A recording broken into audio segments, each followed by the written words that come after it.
Heio folkens og internett, og velkommen tilbake til en ny video. Tilbake til What Remains of Edith Finch. For episoder så fikk vi se hvordan livene til disse to ungene levde da. Gregory og Gus. Men ja, skal du fortsette her. Døren kan ikke gå ut, så det er i hvert fall en liten trapp her, ser det til. Bakvei. Eller skal jeg klatre opp her? Det skal jeg faktisk. My mom moved up to the loft after her brothers died. At the time, it was as far away as she could get. Broren tenkte på han som levde i bunkeren, tenker jeg. Mistenker jeg. Og her og hun bodde også, eller hva ser det sånn ut? Muligens. Religion was another thing my mom never talked about, but I think it helped her a lot after her dad died. Moren levde her, altså bodde her. Interessant. Det er så spesielt kanskje, jeg vet ikke. Det er i alle fall en datamaskin her som kan ha noe å bruke tiden med. Dawn and Sanjay. She spent a summer building houses in Calcutta, where she met my dad, Sanjay. Kala kutta, eo. Ja, Calcutta er vel borti India-området. Muligens? Jeg er ikke 100% sikker, ikke tar meg på ordet. Ok, jeg kunne gå ut her. Ok, la oss gjøre det. My mom moved to India a week after graduation and got a job teaching English. India, Louis ok. was born a year later. Louis. En bror. Som jeg har, muligens. La oss gå When my opp dad stigen. died, I don't think mom knew where else to go. I'm sure Edie was happy to have her back. Ja, det kan jeg tenke meg. And to see kids in the house again. Skal The ta house det had to get offline. a little bigger, but Edie was used to that. Døren er åpen. Her bra. And for a while, things were good. Almost normal. But it didn't last month, so. The Oh, beginning of the end was Milton's 10th birthday, when Edie gave him a castle. kan tenke meg når du kommer så høyere opp, så merker mer til ved nå da. Så det er ikke rart at den døren åpnet plutselig. Og en stige der. Vi har et tårn her. Hva se her. Hva se inn døren, hva var det? Milton. After Milton disappeared, the only thing he left behind was a room full of paintings. Interessant. Bilder liker jeg. Men jeg kan tenke meg at det ikke kommer inn her, sant? Nei. Så det virker sånn at man går rundt. Det er så stilig. Inn gjennom vinduet. Skal vi se. Se på disse bildene og lager. Jeg kan jo se at vi har fått maling på gulvet. Ikke ryddigste ser vi. Malt dør her. Det er støft da.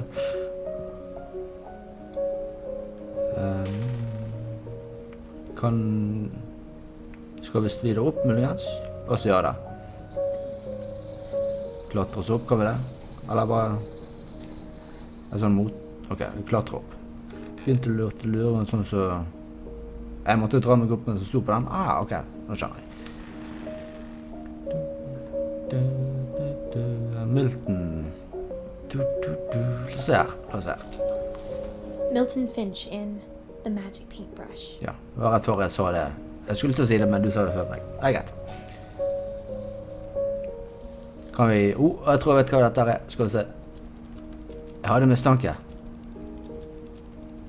Jeg synes det er sånne blad, sånn som dette er veldig stilig.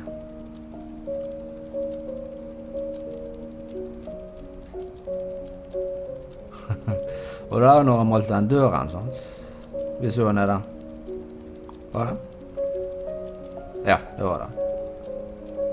Eller det var for ikke helt den samme døren vi så i sted. Men allikevel stilig, var riktig stille. I was 4 when Milton disappeared.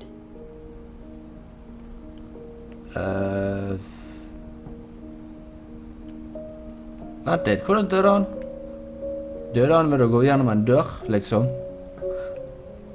Så du skjønte den, så må du selvfølgelig skrive i kommentarfeltet under, for jeg er litt mystifisert over dette her. Mom spent months searching for my brother. Then she sealed the doors. Så mest sannsynlig så gikk han denne døren her, og døren ble lagt, så gjør at han ikke kunne komme tilbake. Det er en annen dimensjon eller noe. Det er i alle fall det jeg tenker. Det kan lett ha feil. Og det er det i alle fall... Milton had found in the house. Mom didn't want it getting out. Ja. Det er i hvert fall det jeg mistenker når jeg kommer til den døren, malte døren her altså. Men så en stige her, la oss gå videre oppover. Vi skal vist nå toppen, ser det til. Her er det sånn potteri. Mom definitely blamed Edie, but I think Louis blamed himself. Ok. Dette er sånn veldig sånn typisk... After he graduated, he just spent more and more time in his room. Until Mom got him a job at the cannery. Sånn... ikke profesjonelt lager, for å si sånn. Du ser jo, det er veldig sånn rustic. Sånn veldig enkelt lagd. Eller hva skal jeg si? Louis. Everyone always told me to stay out of Louis's room. Except Louis. Ja, jeg ser noe nede til høyre der. Det er sånn så det røyker. Noe spesiell type røyk. Og her har vi båthus, hva vi kaller dette for. Jeg skal nå gå inn i båthus her, skal vi kalle det for. Klatrer vi ombord. Det er litt sånn enkelt, stilig lag til dette her altså. Men jeg har ikke tort å sitte her på utkanten av et sånt tårnlignende båthus og bare se ut av dette her. Det er jo en fantastisk utsikt, men allikevel, jeg har ikke tort å være oppe her altså. La oss gå inn. Gå inn i huset her, båthuset.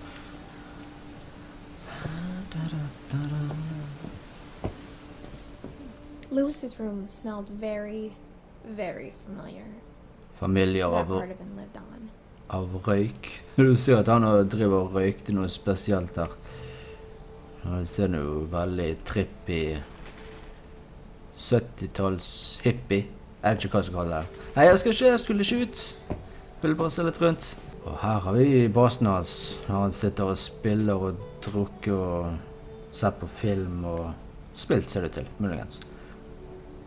Louis Finch. La oss se hvordan han har levd livet sitt.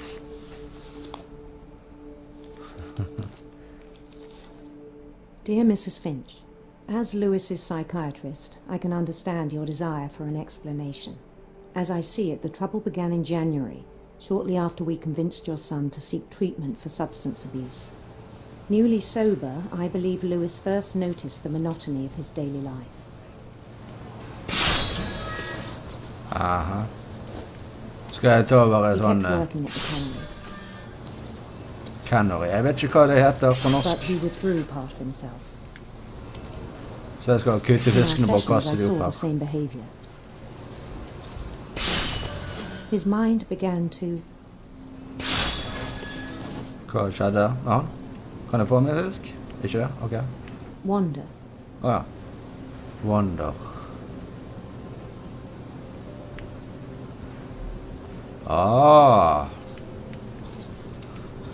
Høyre spaken bruket til å fiske og venstre spaken bruket til å gå med han. Og dette blir det spesielt her da. Han lever i en spillverden mens han jobbet altså. He said he started small. Imagining a labyrinth. Labyrint. Det går denne veien. He'd feel his way about. Blind vei.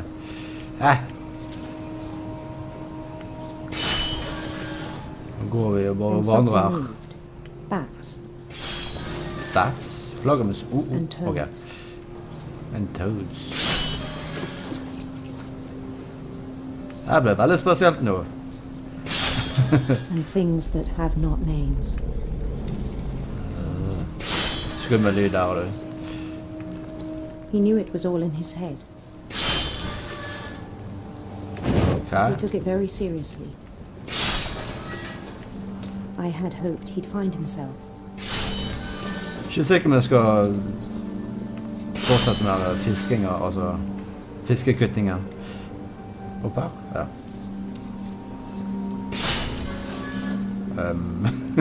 But he found something more.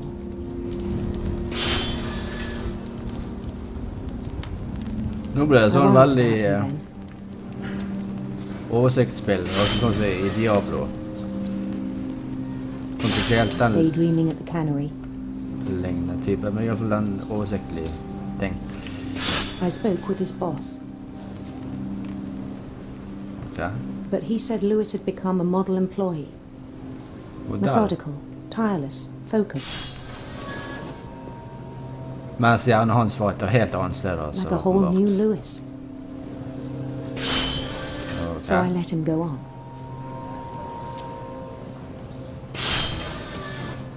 Går vi helt til en ny verden her nå. I ser du. even encouraged him.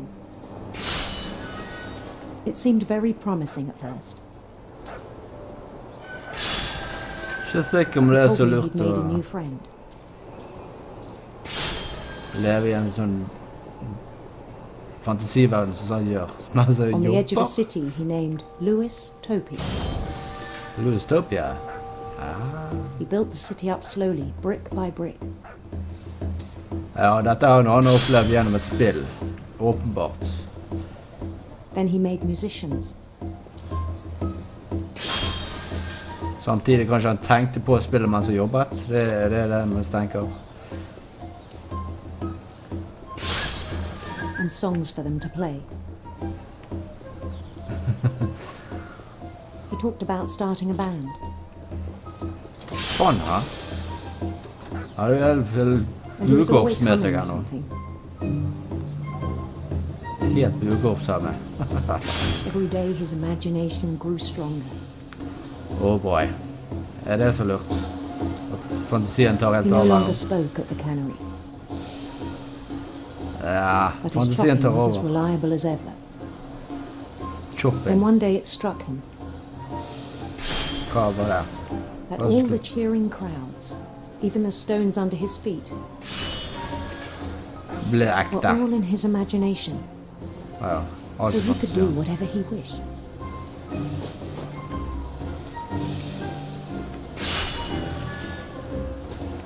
Nå får jeg litt med på spillet her, begge ting. Jeg skulle vente litt, så jeg først skulle gå med den. He held an election for mayor, and he won. Yay. Sånn Super Mario-opplegg. Med They flagget begged him to igjen. stay, but his mind was already wandering. Skal ut på seil It her nå. became a game for him. Oi, oi. Ok, vi må prøve å fortsette samme ting. Høyre spaken. He'd conquer a city, Fisk. then immediately push on. Da, da, da, da. Veldig sånn New Louisville. Age of Empire-stil lignende opplegg, kanskje? Er det jeg får følelsen her nå? St. Louis. Yay. Conquered en ny by. He started drifting away from our reality.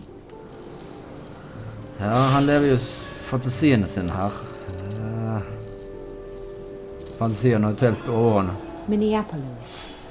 Until one day he forgot to go home from the cannery, Ja, navnet er fantastisk, da. Louis heter han. even as his mother Minneapolis. pleaded with him. Part of Lewis kept sailing on. Ah. Det er litt kjedelig. Fantasien jeg kan være veldig sterk. Men dette her er vel litt In overdrevet. Louisburg, he heard rumors of a Handsome queen. Beautiful prince. Skal queen. Hvorfor ikke? handsome queen.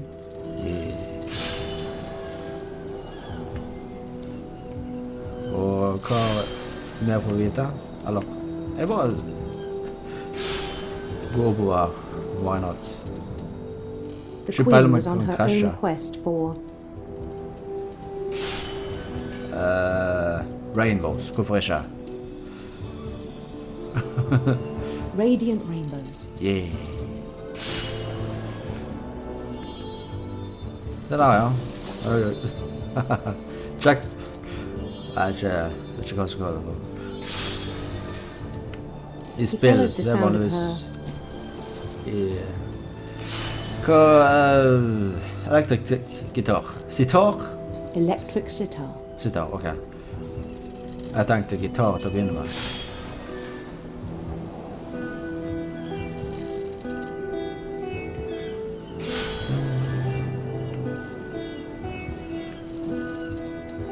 His chase led him to a golden palace east of the sun and west of the moon. Spillet er jo til at det var noe med fantasiverdenen hans.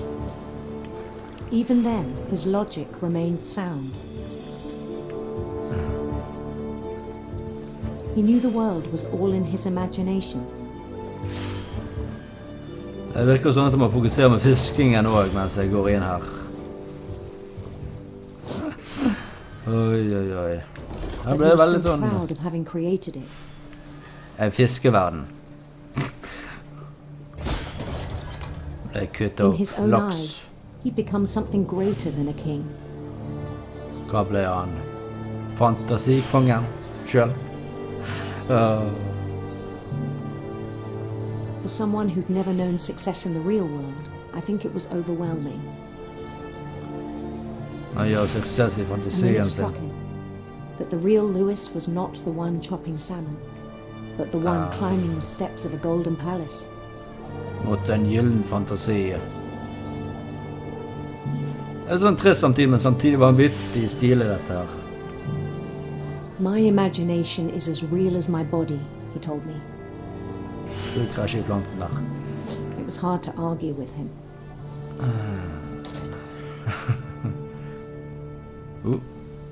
Hvor er vi nå? Hallo? Jeg tenker på han fyren som levde inn I de tårnene, de trange tårnene han malte, da han lagde døren. Kan dette ha noe lignende opplegg? Jeg har ikke peiling. Dette er sikkert sånn garderoben på den fiskeplassen. Fiskeshoppingen. Ja, Canary heter det stedet. Dette er skapet hans? Ja, det kan vi se. Det er skapet hans. Med Nintendo. Ser du til? Ikke sikkert. He began to forget the world we know.